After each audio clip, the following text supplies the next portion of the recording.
Well, look what we have here, men. I think we've just been blessed. Uh-oh. Low gains, men. This can't be good. Didn't we spend all morning asking about an elf by this very description, and everyone said they hadn't seen one? It seems we were lied to. Gentlemen, surely there's no need for trouble. These are no doubt simply more poor souls seeking refuge. They're more than that. Now stay out of our way, sister. You protect these traitors, you'll get the same as them. Tern Loghain claims the Grey Wardens betrayed the king. Or haven't you heard? Enough talk! Take the Warden into custody. Kill this sister and anyone else that gets in your way. Right. Let's make this quick. All right, you've won. We surrender. Good. They've learned their lesson and we can all stop fighting now. What do you want to tell him? I'll tell him! Right away, now. Thank you. I apologize for interfering, but I couldn't just sit by and not help.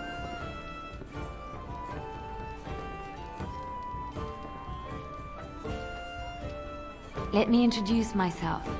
I am Leliana, one of the lay sisters of the Chantry here in Lothering. Oh, I was. They said you were a Grey Warden. I'm surprised you're an elf. But elves must want the Blight defeated as much as humans, no? I know after what happened you will need all the help you can get. That's why I'm coming along. That and the Maker wants me to go with you. I know that sounds absolutely insane, but it's true. I had a dream. A vision. More crazy? I thought we were all full up. Look at the people here. They are lost in their despair, and this darkness, this chaos, will spread. The Maker doesn't want this. What you do, what you are meant to do, is the Maker's work. Let me help. Perhaps your skull was cracked worse than Mother thought. Thank you. I appreciate being given this chance. I will not let you down. Yes? Well, here I am. I knew this would come up sooner or later. I don't know how to explain, but I had a dream. In it, there was an impenetrable darkness. It was so dense, so real. And there was a noise, a terrible, ungodly noise. I stood on a peak and watched as the darkness consumed everything. And when the storm swallowed the last of the sun's light, I fell. And the darkness drew me in.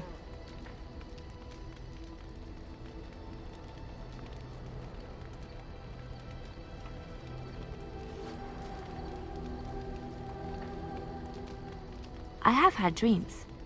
This was different somehow. When I woke, I went to the Chantry's gardens, as I always do. But that day, the rose bush in the corner had flowered. Everyone knew that bush was dead. It was grey and twisted and gnarled, the ugliest thing you ever saw. But there it was, a single beautiful rose. It was as though the Maker stretched out his hand to say, even in the midst of this darkness, there is hope and beauty. Have faith.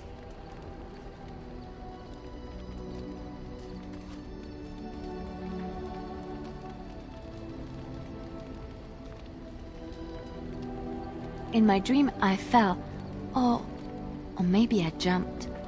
I'd do anything to stop the Blight. I know that we can do it. There are so many good things in the Maker's world. How can I sit by while the Blight devours everything?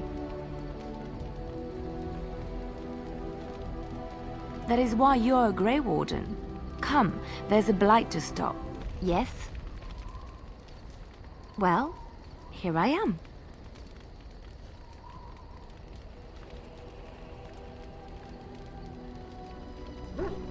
Quiet.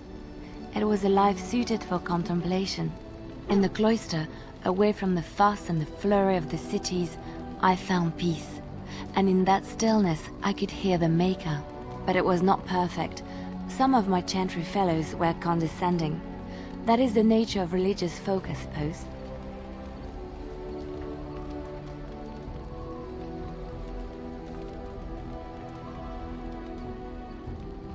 When I talked about my beliefs, that the Maker reveals himself in the beauty of his world, they treated me with disdain.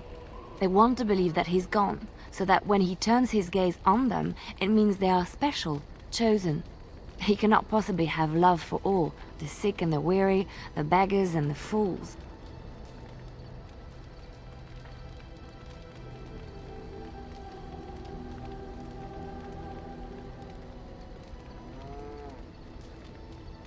What can I say to them? What they believe is what the Chantry says, and the Chantry is infallible, yes? Maybe I am wrong. But it is the Maker's place to decide if I am worthy, not men, not the Chantry. But there is work to be done, and I have talked enough for now. Yes?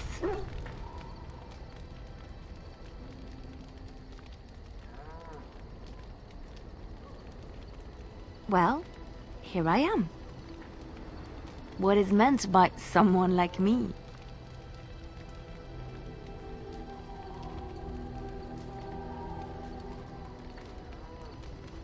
Did you think I was always a cloistered sister?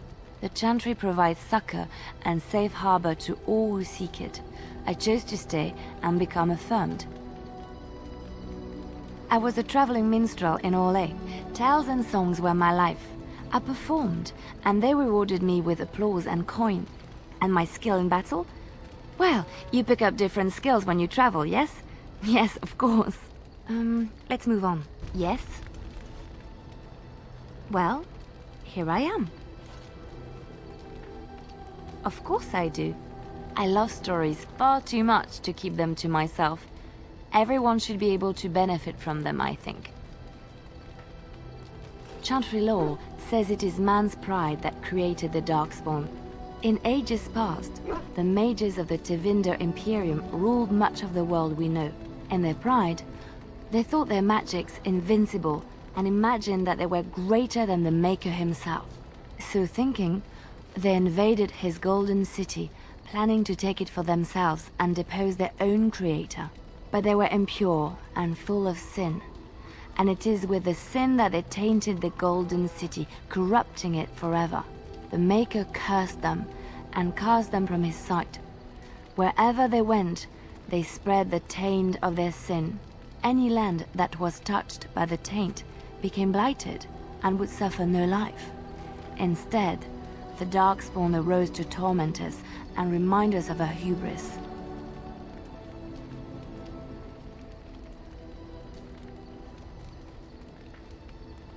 Of course, Orlesians enjoy telling stories. I shall tell you my favorite tale of Ethe'lan, the Knight of Orlais.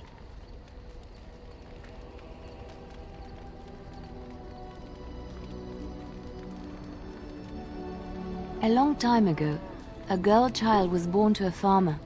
He had hoped for a son, not a daughter, and so he told his wife to abandon the child in the woods. Before the cold could claim her, the baby was found by a tribe of Dalish elves who took pity on the poor mewling thing and raised her as their own. Ethe'lan, for that is what they called her, grew strong and quick and clever under the guidance of the elves. She learned to wield the sword as well as any man, could kill a deer with an arrow at 100 paces, and was as graceful on the back of a horse as she was on foot.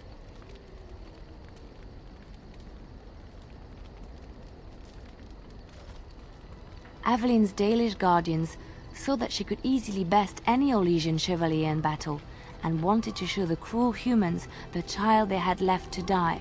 They bestowed upon her a fine horse and armor, and sent her to prove herself to her people in the Grand Tourney.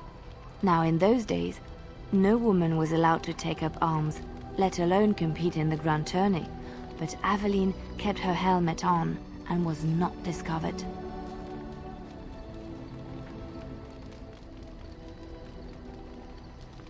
Ethe'lan won many events and gained the approval of the adoring crowd. Eventually, she came face to face with the knight Kaleva in the Grand Melee. Ethe'lan had already bested him in the joust, and Kaleva was determined not to lose a second time. Out of desperation to regain his honor, Kaleva tripped Ethe'lan and tossed her to the ground, ripping off her helmet as he did so. Silence fell upon the arena as Ethe'lan was revealed. Kaleva declared the previous competitions invalid, A woman had taken part, and this was not allowed. But the crowd cheered for Ethe'lan. Kaleva was furious, for he had lost to a woman and was now being shamed. Blinded by his rage, he forced Ethe'lan to her knees. "Know your place, woman," cried he, and slit her throat. The son of the king, Prince Freyan, was present. He recognized Ethe'lan's skill and bravery and began to see the injustice done to the women in his land. When he was made king, he rewrote the laws of Olay so that women could also become chevalier. He honored Ethe'lan and knighted her after her death, and to this day, any female who is knighted reveres Ethe'lan the Brave, for she is the patron of all women chevalier.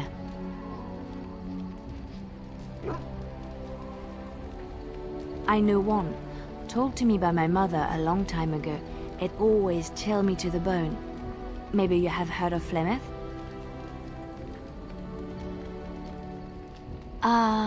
Are you sure? Was she the Flemeth of legend? Flemeth, the devourer of men? Flemeth, mother of witches? Flemeth, demon-touched, who dwells in the mists?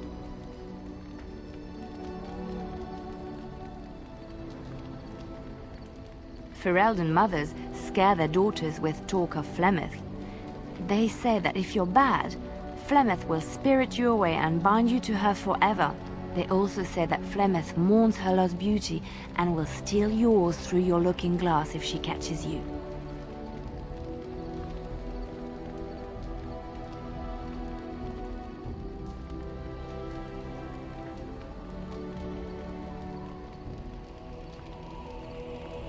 Flemeth's beauty was known throughout the land. She had hair like unto a moonless night, skin as pale as winter's first snow, and eyes as beautiful and perilous as the sea. When she came of age, she came to the attention of the Lord of Highever, Conobar, and he took her for his wife. Conobar soon learned that his young bride had the gift of magic. He kept this a secret, for he feared that she would be taken from him. Flemeth stayed with Conobar for some years, and with his blessing, she practiced her art. And then one day, a young poet named Osen came to the castle. Flemeth was captivated by Osen's voice, and he by her beauty, and they fell in love.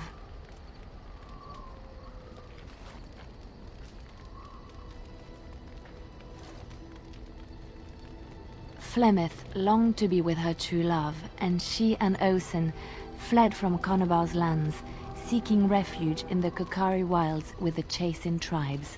They lived there happily for many a year, till the day Flemeth received news that Conobar was dying and longed to see her face one last time.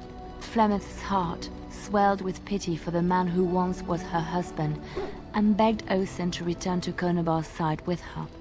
But when Flemeth and Osen entered Highever, they were captured by Conobar's men, and Osen was slain in front of Flemeth's eyes.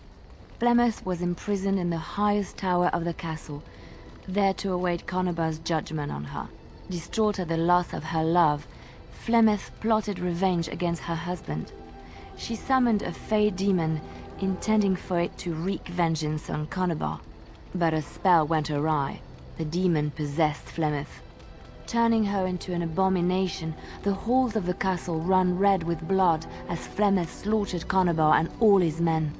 The last of Flemeth's humanity melted away, and at dawn, she stole back to the wilds to plot and scheme for 100 years. They say she took to her side many Chasing men, and with their help, begat her daughter witches, who even now prowl the dark places of the Kokari wilds. Which one? I have heard a little about how the elves gained their freedom from the Tevinter Imperium. When Andraste began her exalted march against the Imperium, the elves joined her cause to fight their masters. The great elven leader, Shatan, born in captivity, rose up to lead his people. He foresaw a future where the elves were free. Shatan was killed when Andraste was betrayed, but the elves continued to fight, eventually breaking free of the Imperium. The elves claimed the Dales in the south and settled there in a land of their own. The elves lived in the Dales for centuries. They resurrected the worship of the elven gods and would allow the building of no chantry. This angered the chantry, and the hostility between the two factions finally broke out in open war. The chantry says the elves struck first, but I do not know whether to believe it. The chantry declared a wholly exalted march against the elves, named for Andraste's similar march against Tevinter. During the exalted march of the Dales, the elven cities were sacked, and the elven state completely dissolved. Some of the elves bitterly accepted their fates and surrendered to human rule, living in the human cities as second-class citizens. But others, still fiercely proud of their heritage, refused to bow to the humans, and instead became homeless wanderers. They were the elves of the Dales, the Dalish. Andraste was the Maker's chosen. The Maker had long since abandoned the world when the sound of her singing turned his ear. Beauty, grace, and wisdom enraptured him, and he offered to take her from this flawed world to become his divine bride. But Andraste had an earthly husband and would not forsake him. Instead, she beseeched the Maker to return to his people once more. So earnest was her plea that the Maker was moved, and promised that he would create a paradise on earth if all abandoned their false gods and turned once more to him. And this is why Andraste began her exalted march on the idolaters of the Tevinter Imperium. The Maker granted her his powers with which to smite her enemies. Andraste brought the Imperium to its knees, and her victories converted many to the worship of the Maker.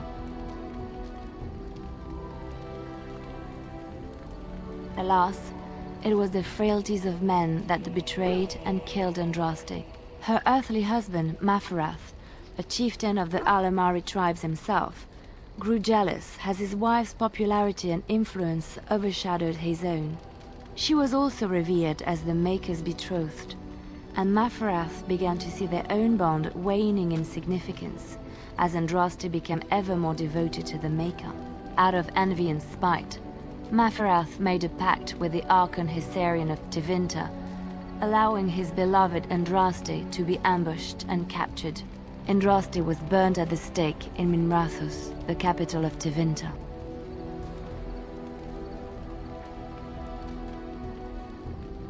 The Tevinter Chantry claims that in Andraste's last moments, Hysarian's heart softened, and he heard the voice of the Maker telling him to end her suffering.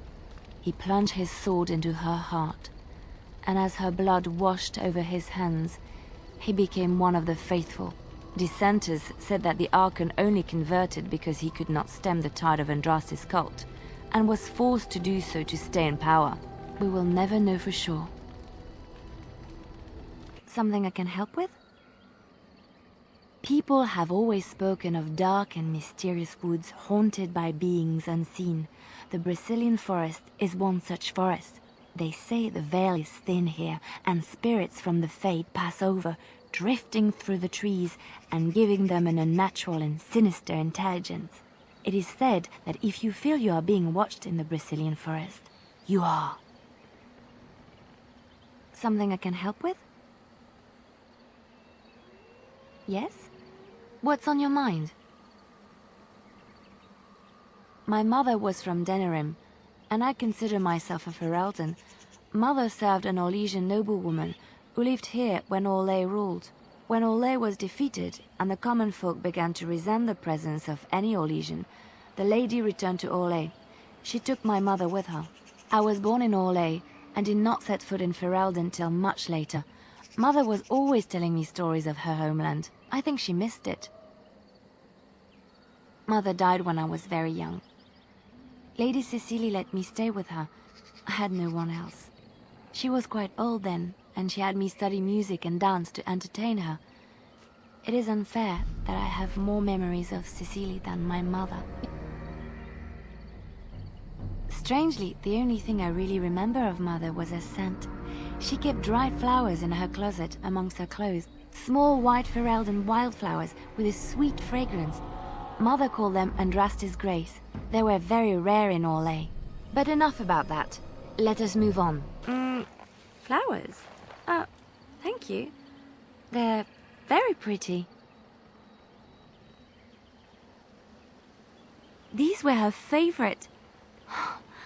I haven't seen these in such a long time. They smell just like Mother used to. Thank you. Thank you so much for remembering. Did you always live in an alienage? Was it very terrible? That is good to hear. I have never been to the Denerim alienage, but I hear that life is hard and there is so much squalor. In Orlais, most elven servants live in the homes of their masters, often in great wealth and luxury.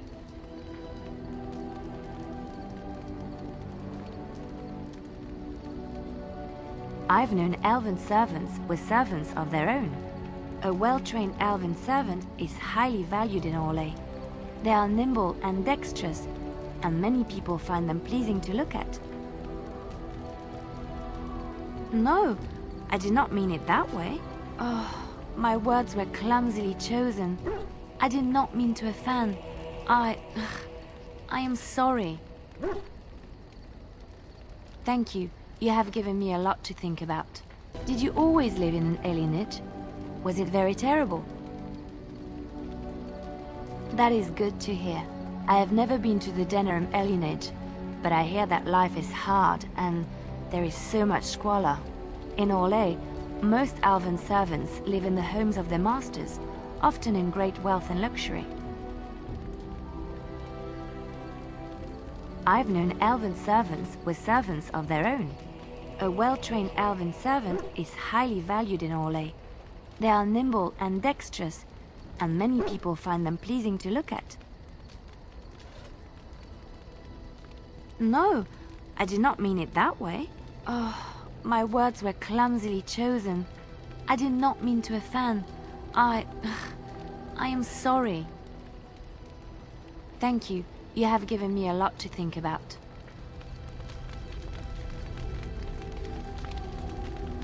I was just thinking about what happened to the elves, and I'm reminded of a song sung to me many years ago. It was when my mother died, and this wise elven woman comforted me and told me that we shouldn't fear death or hate it. Death is just another beginning. One day, we must all shed our earthly bodies to allow our spirits to fly free. It's a beautiful sentiment, I think. One that brings peace and hope to the grieving.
Something I can help with? Yes? What's on your mind? I miss Val Royeaux. Unlike other cities where the people are the lifeblood and the character, Val Royeaux was her own person, and her people little more than decorations. There was always music in Val Royeaux, streaming from the many windows, quiet refrains and triumphant choruses, and always, floating above that all, the chant, coming from the grand cathedral. It was magnificent. Oh, it would take me a day or two to talk about the many splendors of Orlais, her golden fields, her lush meadows. Of course there are good things and bad things about Orlais, like anywhere else. Sometimes I miss it dearly, and sometimes I'm glad I'm rid of it. And you will laugh at this, but I miss the fine things I had in Orlais. Dresses, fine dresses and furs, and shoes, of course. One can't mingle with nobility with bad shoes, you see. Orlais is very fashionable, almost ridiculously so.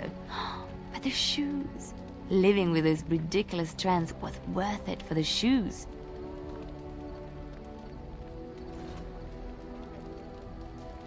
Sometimes, about 10 years ago, all the ladies went mad for shoes with soles as large and heavy as bricks. But it isn't always that silly. When I left Orlais, the fashion was shoes with delicate tapered heels and embellishments in the front. A ribbon, perhaps, or embroidery. In soft colors, of course. It was spring. I wouldn't want to run in it, or have to enter battle, but for lounging in a lady's sitting room? Perfect. The shoes made in Orlais were exquisite. Not at all like these clunky fur-lined leather boots you have in Ferelden. Ugh, just look at them. They're sturdy shoes, but sometimes a girl just wants to have pretty feet.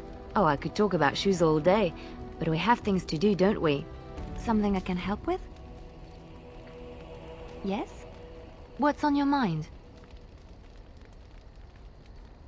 Where did you hear this?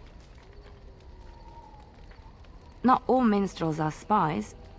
Most are just singers and storytellers, but some of them are what we call bards. Bards are minstrels and more. Spies, as you say. Some say there is a bard order, but I don't think this is true. Many bards work alone or in small groups, doing the bidding of a patron who pays for their services. If there is an organization behind it all, no one knows who they are. Nobles, mostly. In Orlais, there is much rivalry amongst the highborn.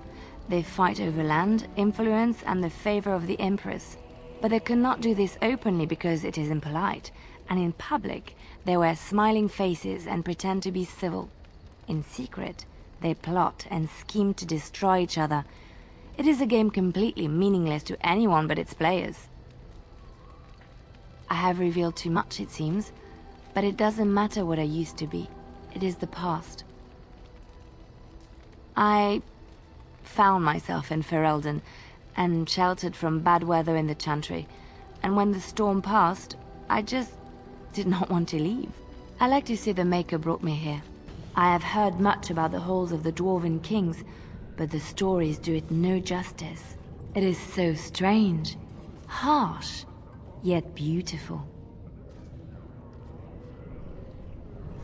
And have you seen those tiny pig-like burrowing animals? They are adorable. I wish I could have one as a pet. But they must be hard to catch and... Oh, just ignore me. I'm so silly sometimes. Let's just go. Oh, it's one of those subterranean bunny pigs. Oh, look at him. Come here, you. Thank you so much. You've made my day. I lied to you, you know, about why I left Orlais. I didn't feel like talking about it then. What happened to me? Maybe it will affect us, maybe not, but you should know. I came to Ferelden and the Chantry because I was being hunted in Orlais. I was framed, betrayed by someone I thought I knew and could trust. Marjolaine. She was my mentor and friend. She taught me the bardic arts, how to enchant with words and song, to carry myself like a highborn lady, to blend in as a servant. The skills I learned, I used to serve her, my bard master, because I loved her, and because I enjoyed what I did.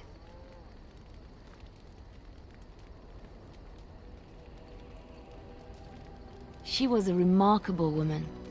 I cannot fully express the admiration I had for her, or the depth of my affection. I thought I knew her. My devotion to her blinded me to her less than noble attributes. You can say it was my fault. There was a man I was sent to kill. I was to bring Marjolaine everything he carried.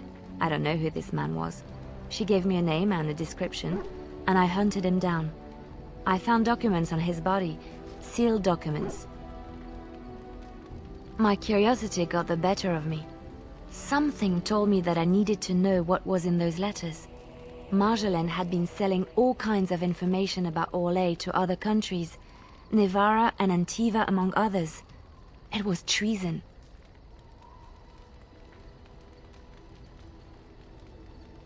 Some.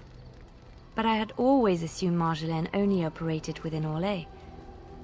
This was an unhappy surprise for me. My life as bard taught me that my loyalties should be kept fluid. My concern was not that she was a traitor, but that her life would be in danger if she was caught. Orlais has been at war with so many countries. It takes a harsh view of such things, as I later discovered. I should have left well alone, but I didn't. I had to tell Marjolaine I feared for her life. She brushed aside my concern. She admitted her guilt, but said it was in the past. That is why the documents had to be destroyed, she said. I believed her. I kept believing up till the moment they showed me the documents, altered by her hand, to make me look the traitor. The Orlesian guards, they captured me. Did terrible things to make me confess and reveal my conspirators. It was a traitor's punishment I endured.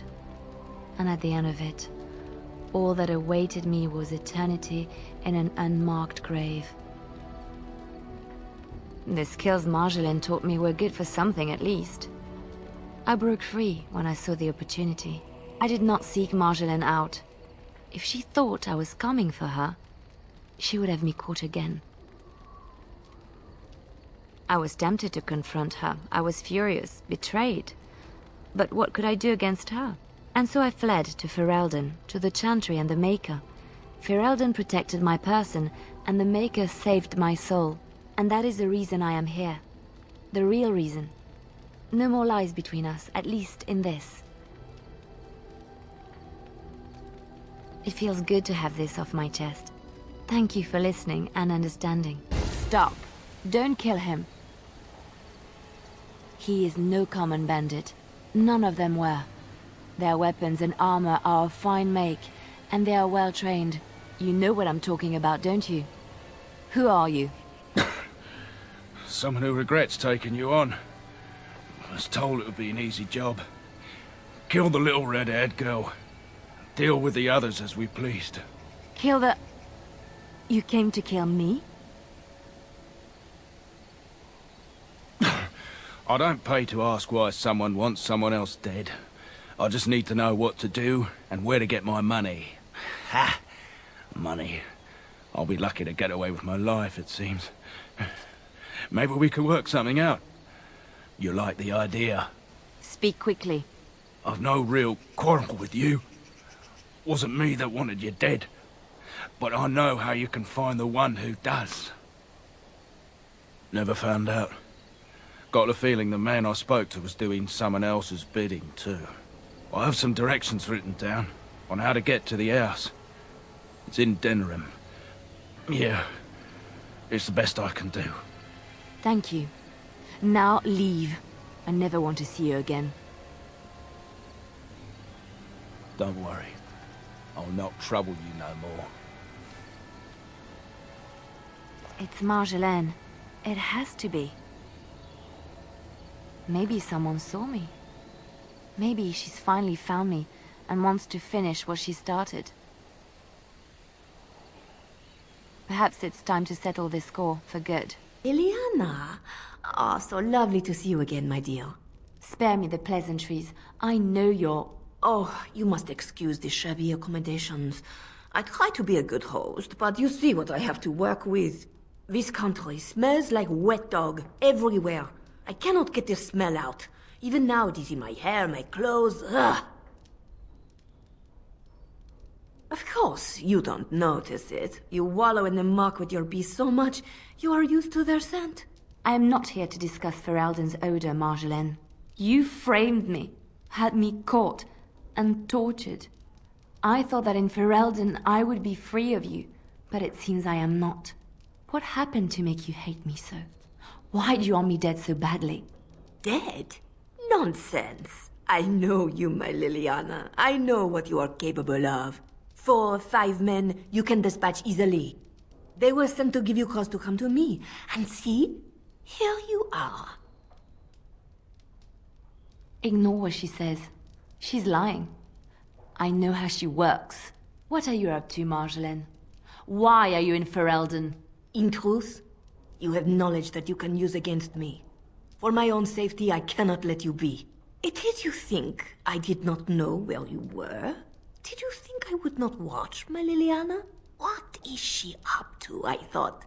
The quiet life, the peasant clothes, hair ragged and messy like a boy. This is not her. You were planning something, I told myself, so I watched. But no letters were sent, no messages, you barely spoke to anyone. Clever, Leliana, very clever. You almost had me fooled. But then, you left the Chantry so suddenly. What conclusion should I draw? You tell me. You think I left because of you? You think I still have some plan for revenge? You are insane, paranoid. Oh, is that what you think? If I were you, I would believe nothing she says. Not a one. She will use you. You look at her and you see a simple girl, a friend, trusting and warm. It is an act. I am not you, Marjolaine. I left because I didn't want to become you. Oh, but you are me. You cannot escape it. No one will understand you the way I do, because we are one and the same. Do you know why you were a master manipulator, Leliana? It is because you enjoyed the game. You reveled in the power it gave you. You cannot change or deny this. Thank you. You will not threaten me or my friends again, Marjolaine. I want you out of my life forever.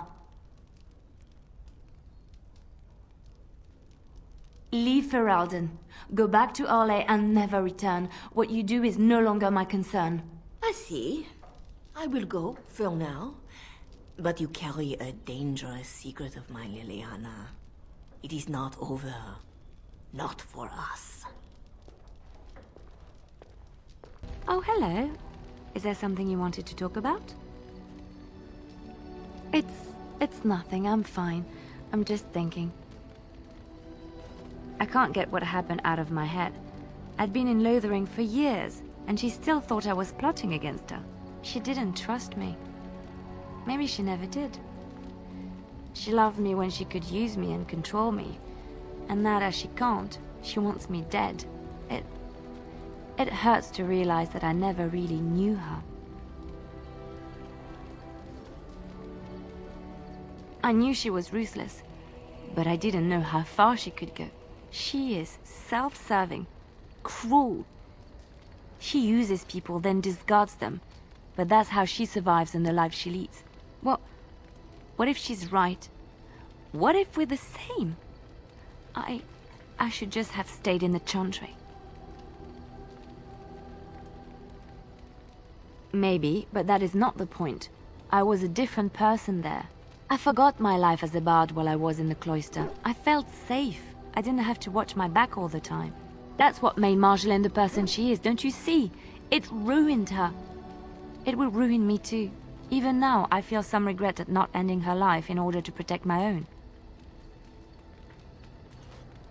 What we're doing, what we've done, hunted men down, killed them.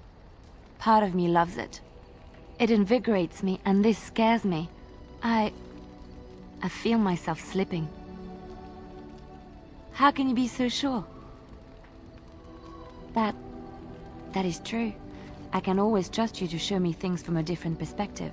I would like to be alone for now. I have many things to consider. Thank you for listening to me. I know that look. You have something on your mind, don't you? Of course.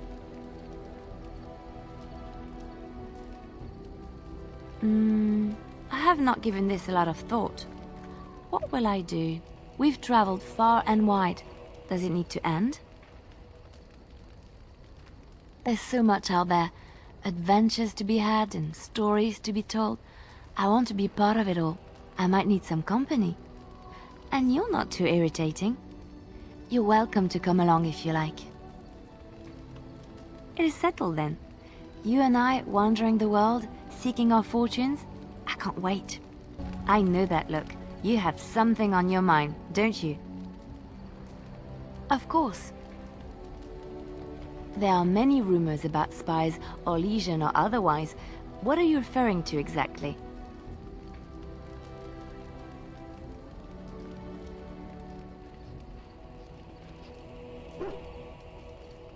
Oh, I see what you're getting at. Honestly? Yes. Why shouldn't I? Violence is not the only solution. People respond eagerly to others who they believe understand them. They seek approval, friendship, sometimes love. This can be exploited. It is a game, one that can be won with little bloodshed if one plays well. Isn't it? Everyone can be seduced by the right woman. The trick is predicting who she is and becoming her. Master the game, and no one can resist you. If I might be so bold, yes, I was quite good at it. Sometimes, all I had to do was toss a glance and a smile. Men read promises into such things, and will go to great lengths to see that promise fulfilled.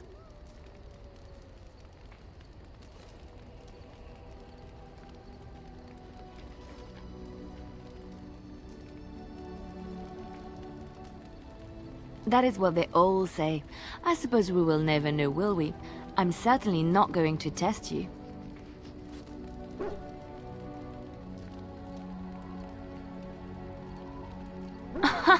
That would be something to see. He thinks he'll charm me.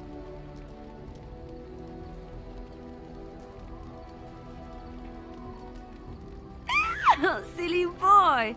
That was so clunky. Awkward. Try again.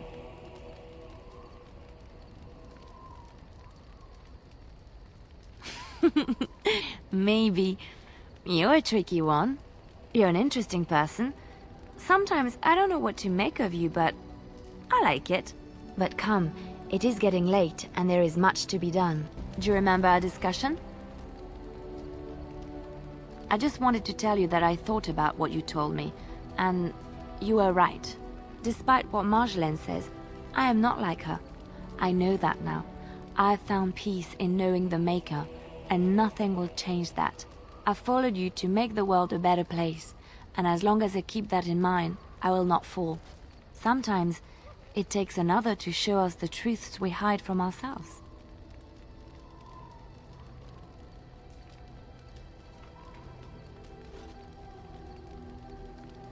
I'm glad I left Lothering in your company. You have proven a true friend, and I thank the Maker for you. I know that look. You have something on your mind, don't you? Of course. Yes, a little better. Time heals all wounds, so they say. Scars remain, but they are just colors in the painting that is my life, no?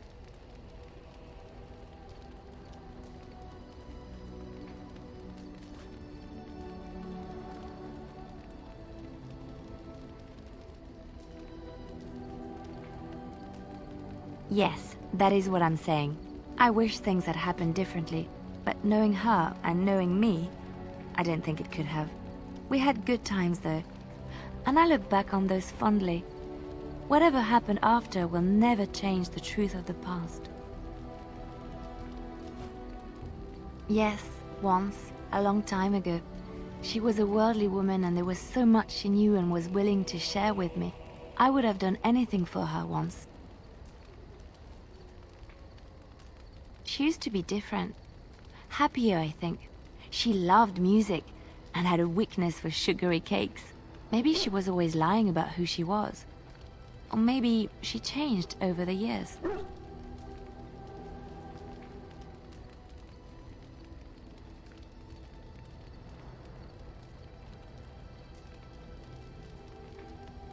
That's what they say, and the rest of us just have to move on.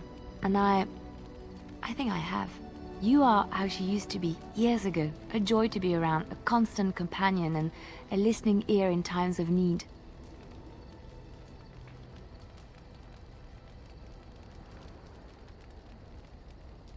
My dearest one, I think that day has already come and gone.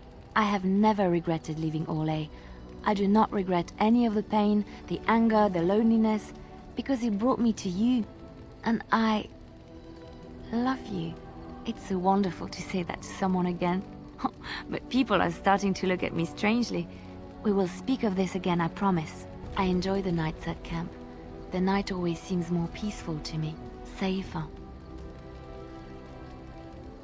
I feel the night grants us a reprieve from the troubles of the day. Silly, isn't it?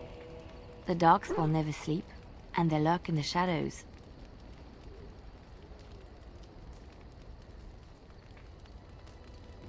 I enjoy those nights when we stand guard together, talking to pass the time in those small hours. Well, I talk and you listen mostly. Sometimes I succumb and fall asleep and wake to find you still watchful, and I know you're watching out for me.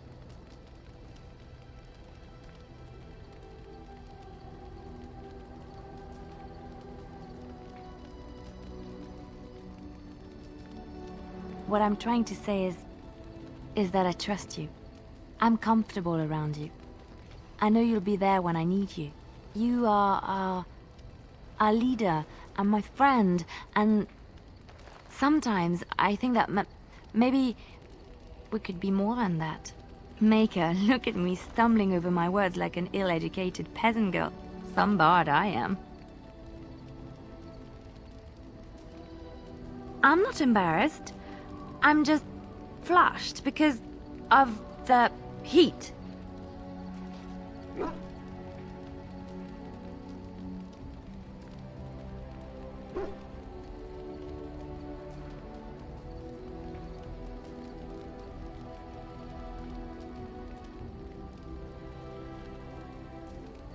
Really? No one told me. You felt the same way and didn't do me the courtesy of informing me? You made me say all those things. Why couldn't you have said them first? Oh, how very awkward. Oh, chivalry is so dead, making the lady spill her guts like that.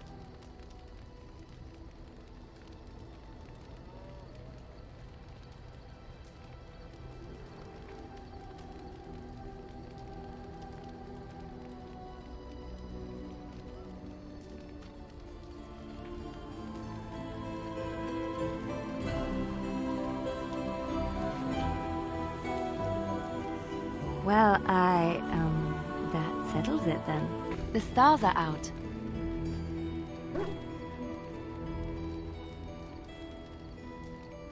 It comforts me to know that the stars will remain untouched by the blight. That whatever happens down here, they will shine eternally. Their light undimmed. There is a story about that cluster of stars over there. Do you know it? Elindra and her soldier? A long time ago, there lived a fair maiden called Elindra. She had many suitors, but spurned them all, for she did not love them. One day, Elindra was sitting by her window in her father's castle, singing and dreaming, when her lovely voice caught the attention of a young soldier. Entranced by her song, the soldier drew near to Elindra's window. As their eyes met, he fell in love with her, and she with him. When Elindra told her father about the man she had chosen, he was furious, for Elindra was high-born, but her love nothing more than a common soldier. To keep them apart, he had Elindra imprisoned in the highest tower of his castle, and sent her soldier to the wars. Alas, not a month had passed before news of the soldier's death reached Elindra. Alone in her tower, Elindra wept for her love and beseeched the gods to deliver her from this cruel world. So earnest was her plea that the gods themselves were moved. They gathered Elindra into their arms and lifted her high into the heavens, where she became a star. The gods also raised up the soul of Elindra's soldier love, and there he dwells, across the horizon from her. The band of stars between them is a river of Elindra's tears, cried for her lost love. They say that when Elindra has cried enough, she will be able to cross the river to be reunited with her soldier. This story is one of my favorites, a tale of a love so great and so enduring that it defies death and moves the gods to action. Sometimes I ask myself, does such a love exist? Can it exist?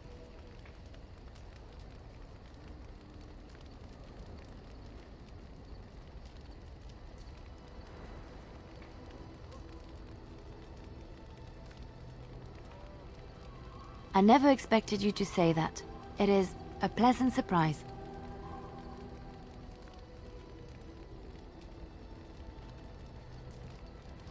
I have to say there is a certain severity to you.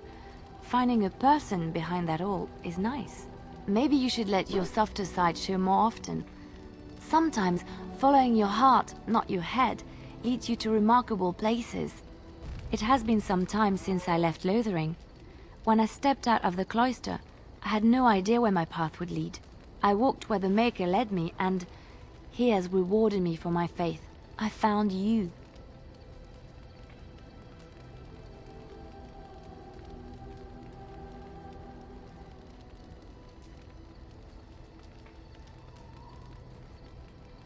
Something like that. The Maker wants his children to be happy. Would he have created in us the capacity for love if he did not intend for us to find it?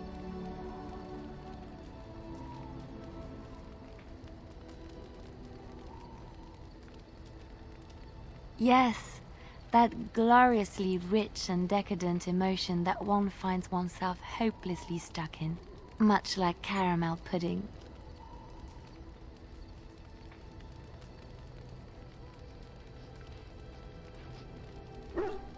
Oh, I have tales of pudding like you would not believe. Perhaps we could retire to my tent, and I could regale you.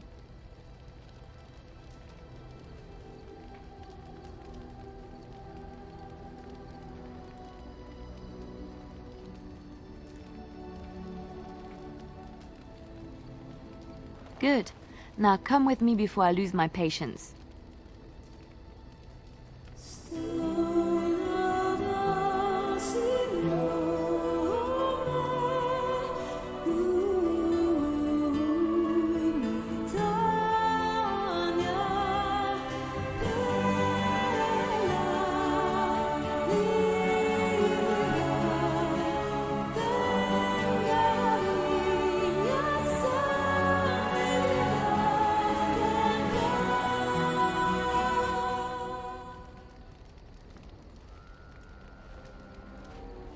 Hello.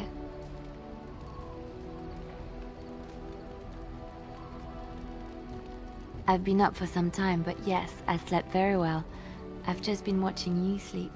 Did you know your eyelids flutter when you dream? And you have such pretty eyelashes.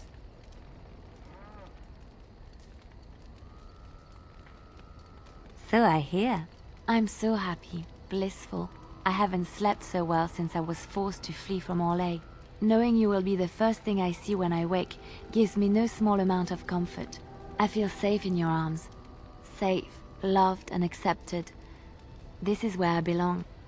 Thank you. I suppose I should get up. We have a long day ahead of us. Come on. Darkspawn await with bated breath for you to put them out of their misery. What are you... Oh, I see. I suppose the Darkspawn will just have to wait a bit longer. Well, aren't you sweet and attentive? Of course.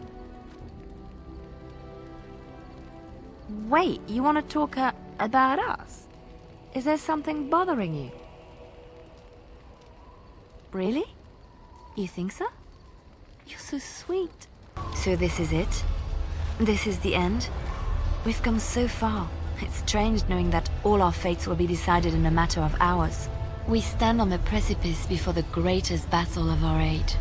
I wonder if the heroes of old ever felt like this.